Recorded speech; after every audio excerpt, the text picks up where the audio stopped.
palitan natin ng timing belt. Yan po, ito po siya. Good morning mga boss. Ito, pagod na. Meron po tayong isang Toyota Hilux pickup. Yan po boss, palitan timing belt. Ito po rin ang marking niya sa camshaft. Ito yung marking niya sa, ayan, yung marking niya dun sa injection pump niya. Palit na rin po tayo ng mga dry belt niya.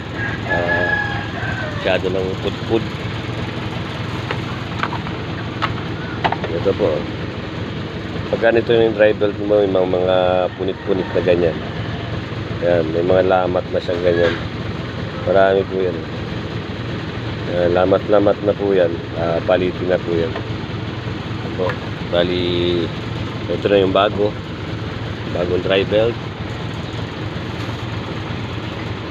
Yan yung bagong timing belt. Ito rin yung dry belt. Yan po yung bago. Yan. Yan po mga boss. Kabit na muna natin.